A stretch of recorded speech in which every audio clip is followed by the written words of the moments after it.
Welcome to Real Talk Live. I'm Faisal Karmali, and we're here with Jason Ribeiro.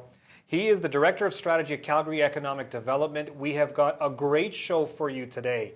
And the reason why we have Jason here is because there's a lot of things Calgarians have no idea what's happening to build the economic future of this city. There's a lot of stuff going on, not only in the downtown core with businesses, because that's what we hear a lot about in the media, but let's talk about university students, post-secondary. How are we going to expand this? How are we bringing different industries to this city? If there's one thing that the entire business community has in common, is they want to diversify this economy so they can get more business, more people, and of course, more revenue. So I have Jason Ribeiro. Jason, thank you so much for joining us today. Faisal, really appreciate the opportunity to chat with you and your guests. You know, this has been a really trying time for Calgary. And we've gone through what I call a double heart attack. We went through the oil crash in 14-15. We had it again happen in this year. And we have the pandemic. And what I have seen in my time working with and dealing with entrepreneurs and business owners in the city is that they're losing a little bit of hope. There's a little bit of discouragement there. So I wanted to bring you on the show to talk about what the heck's going on in this city beyond just what we're seeing in mainstream media. Well, I appreciate the opportunity, and you know, it's a privileged position to be in to comment on this, and I don't want to understate what you just mentioned. People are hurting. People have been hurting for quite some time. And I think in order to best serve those individuals, those businesses, their kids, we can't just brush past some of the carnage that we've seen. And so part of what we've, if you could call it a silver lining to what has happened within the previous financial crisis and the oil crash, is, you know, this is a litmus test. Did we make some of the right decisions during those times to be able to future-proof our economy for moments like this, moments that can't be planned? Not only the pandemic, but the dual crisis of the price war between Russia and the Saudis. And so, you know, I'm happy to report that there's, you know, been some really, really positive uptick as of late. And I go back to a seminal moment, you know, after a lot of challenging periods as a result of the last oil crash. Business leaders, Calgary Economic Development, community leaders sat down and said, look, most economic development agencies, most cities, they have a roadmap or a strategy, and it's usually this 10-year and sometimes 20-year aspirational document. And it's something that kind of sits on a shelf, but doesn't live, breathe, and sort of beat in the heart of the city and in the heart of businesses. And so, you know, a lot of smart folks came together and said, we want to do something different. We really want to tackle some of the challenges that you mentioned, diversification of our industries, giving young people some hope, providing the talent and the labor force for some of these companies, both locally and those companies that we're looking to attract. And so what was sort of undertaken was the strategic process which developed our current economic strategy that was released in 2018 called Calgary in the New Economy. And I think it's really important to parse out just how much work went into that. Not just a strategy that sits on a shelf, but 1,800 business and community leaders, many of the folks that you've had on your show, stepping up, coming in, lending a hand, ordinary Calgarians that are, you know, students, parents, children, or young teens looking to enter the workforce, contributing to the development of this strategy. You have amazing partners like Boston Consulting Group and KPMG standing up globally and saying, this is the roadmap for this city and we stand behind it.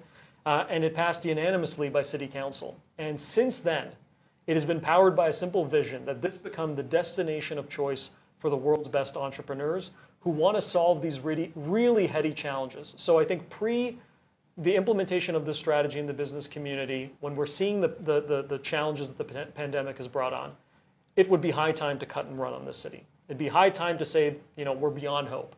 But what I've seen in the last several months since COVID has been a digging in. Still, our hope is a little bit shaken, but a digging in to say, no. We want to solve these challenges in life sciences, in energy, in agribusiness, in transportation and logistics. And I think that's what gives me hope, is that, you know, we know that we're not standing alone. We're standing with thousands and thousands of ordinary citizens and businesses that, again, want that diversified economy, but want to plan to get there, more importantly. Fantastic. You get to work from a macro level for Calgary. Right. I get to work with these business owners from a micro level.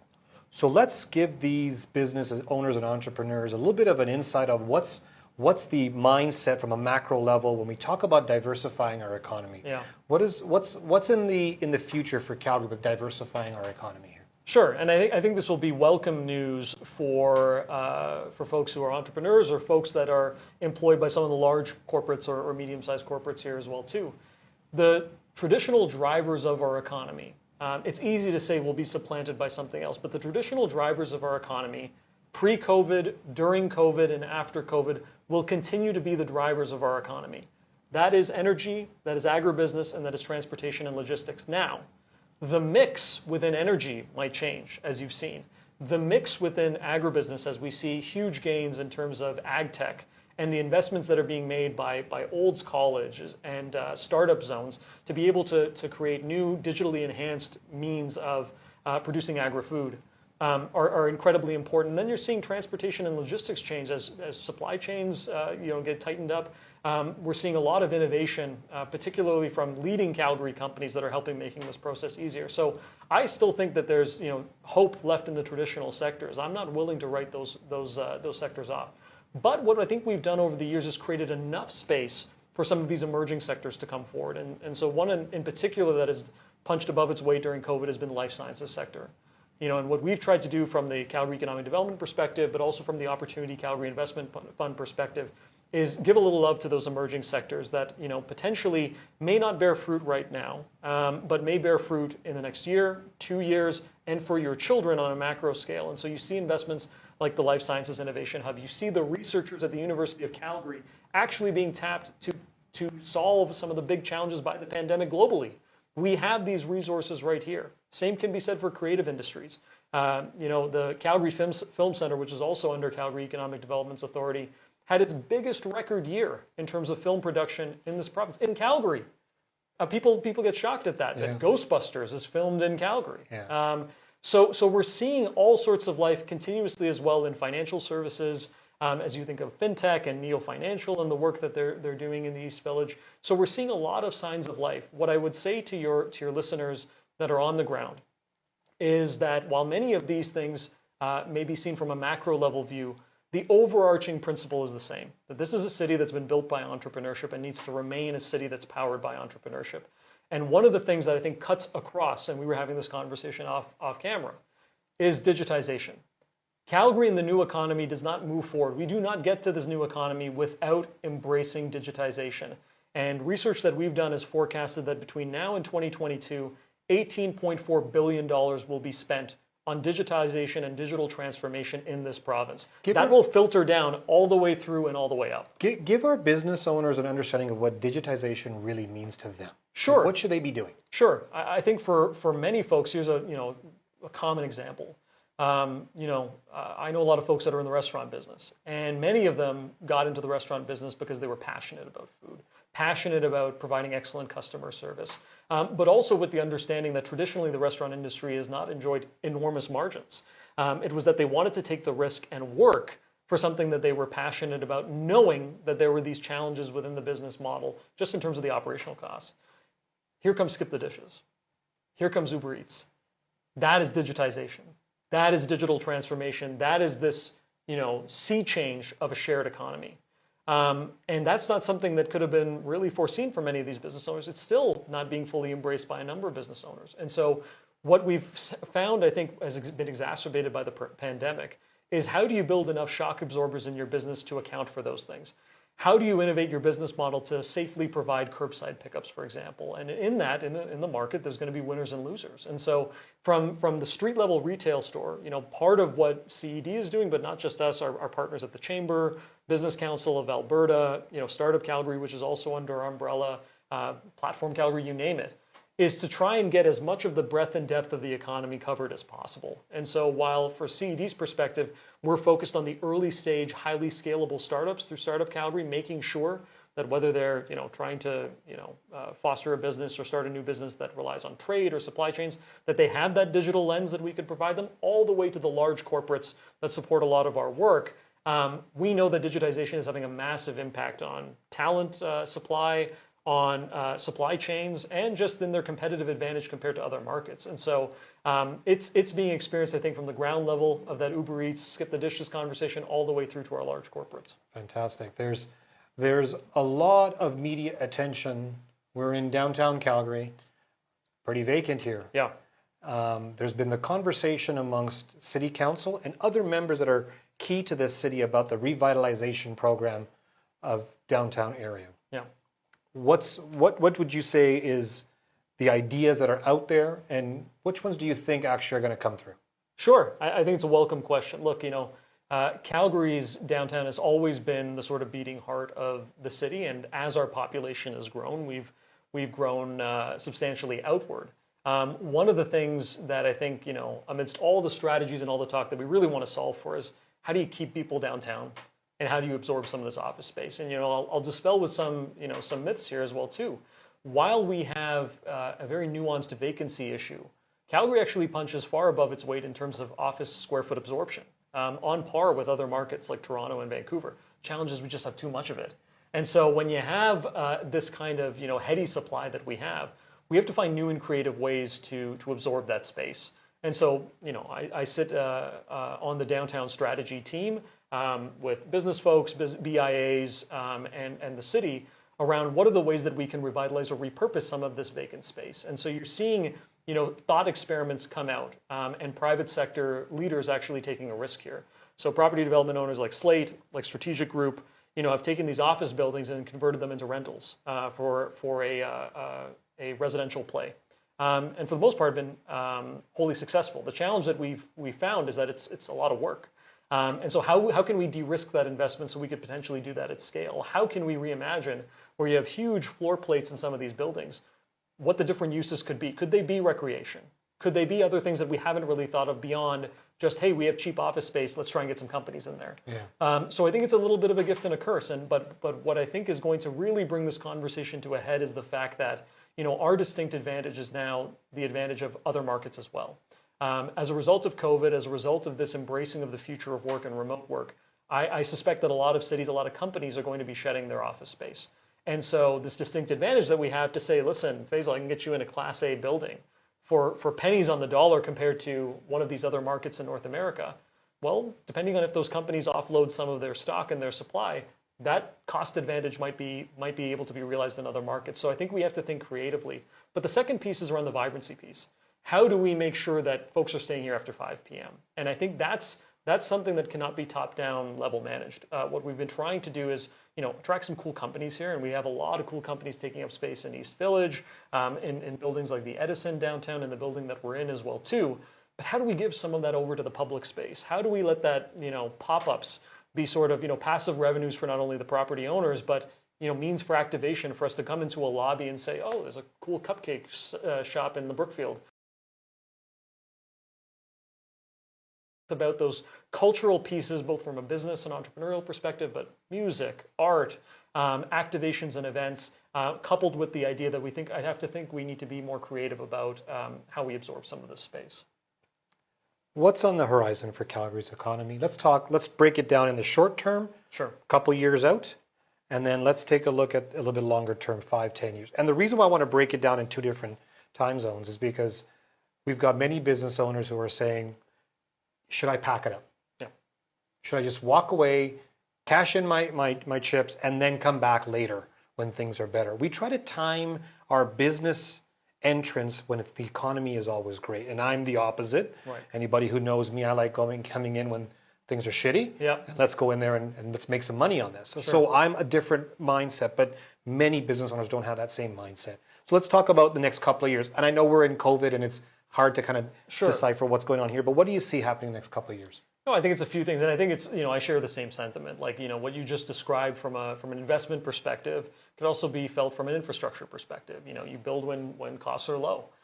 So we have, I've seen a number of business owners doubling down right now to be able to say, we were thinking about doing this at some onset year, but we're actually going to be a little bit bullish. Omer's just published a really great paper on why, I think literally the title is Why We're Bullish on Western Canada, and it's for those reasons. On the macro scheme of things, as it drills down to the short term, you have an 8% corporate tax rate, lowest corporate tax rate in the province. You're seeing huge signs from a talent perspective that are incredibly promising. That used to be the pinch point in our economy for several years. Calgary made CBRE's top tech talent score for the first time in its history this year alone, and it's been because of painstaking work that was done from the last crisis all the way through till now.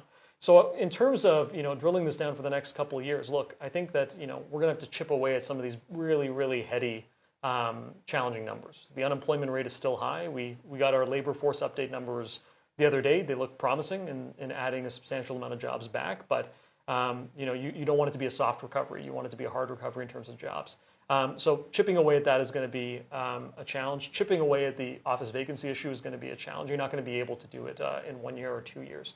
But on the macro, when you think about the corporate environment, the low tax environment that Calgary presents and Alberta presents overall, you'd be far pressed to find a more competitive landscape from a business perspective. So I would posit that. The second thing that I would say is from a livability perspective.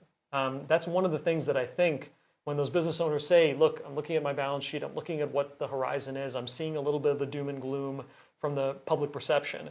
But then I go to my home and it's, this wonderful sort of mixed use walkable community, and I have the most pathways that I take my kids on the bikes for. And, we have this really wonderful active city that's taking shape. We have a young and talented and educated workforce. Do I really want to go away for some kind of short-term gain, which will, really disrupt my ability to come back when I plan to come back? And I think that's where people are starting to be a little bit more bullish and not hedge so much. So in terms of the next 2 years, I see positive signs. If the worst thing you can do with a crisis is piss it away. And I think, and I'm confident in not only businesses, but certainly from CED and our partners, we're making the right ecosystem level decision. It's not our job to, I think, go into every business and sort of micromanage it, but it is our job to listen to business and augment the ecosystem with assets that they need. If businesses keep telling us that talent is what they need, then you'll see the investments that we've made and the partnerships that we formed to create that talent. If businesses say that, one of the real challenges is within downtown, how we revitalize and get foot traffic in, we're going to try and, beat the drum and figure out ways of getting that passive revenue, those pop-ups, those activations in. And so I think the last part of that is that, we will not stop. This Calgary in the New Economy vision is not a slogan, it's not a buzzword, it's something that we live every single day, and it's something that I know has huge, immense support from the business and community in Calgary. And so we're going to be relentless with this. So if you want any sort of insight about what the next 2 years is going to provide, yes, there are going to be some challenges. Yes, we're working through a really challenging energy transition right now that's happening, some of which we're in the driver's seat for, some of which we're not. But we have partners, I think, at levels of government and really great industry champions to be able to, I think, turn this around and continue on the good work that was happening pre-COVID, that we pivoted to during COVID and post. You are in a position of information that the average business owner does not have or does not look up. And I'll blame more on the second than the first, because a lot of what you're talking about is available on your websites, all your media releases, they're all out there, but the average business owner doesn't take the time out or have the time to get all that information. So I'm going to put you in the business owner's seat. Sure. You're now a business owner. You know what you know given your role at Calgary Economic. What are the 3 things you would do today to prepare yourself for the next 5 years? I think it's a fantastic question. And what I will say as well, too, before I take on the hat of the business owner and, as a self-employed consultant, I've had to be in that position as well before about what, moves I make as well. But one of the things I would posit is that, business owners are really busy running their business. And so I don't know how much thought they should give some of the stuff that's coming out. What I think that they should do is, in many ways, form partnerships that allow them to trust. They don't have to, pay attention to every single release, but have that trust. And I think that's the relationship that we've struck thus far with businesses. But now putting on that business owner hat, I think the first thing that we really, really need to take account for is true innovation. And I say this word true innovation because it's not the buzzword BS that we're really hearing. It's really around a change of process and product. And if I'm a business owner today and I've just seen this whammy of a pandemic, and if that doesn't change the process and the product of how I go about my business, then this has all been for naught, because nothing has been left untouched from this.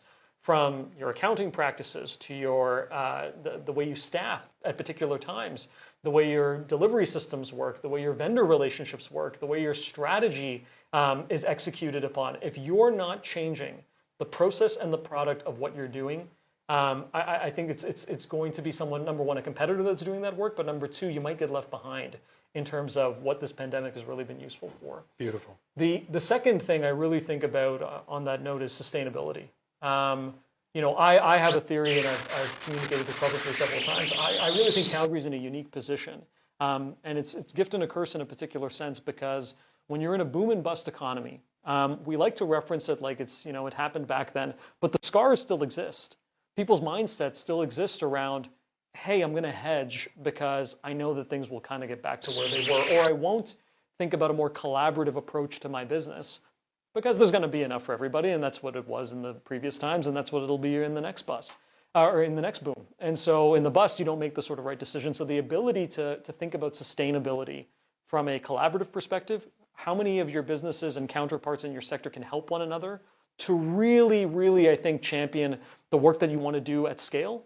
But sustainability from the perspective of your operations. Do you want to be in a position where you're just squeaking by? If there's not just a global health pandemic, but some sort of shocks to your system, one regulatory change, do you want to be able to build that contingency in there? So I really think we need to embrace sustainability, and we have businesses that are doing it all across the board, but particularly the energy sector that we're so proud of has been able to embrace sustainability more than anyone.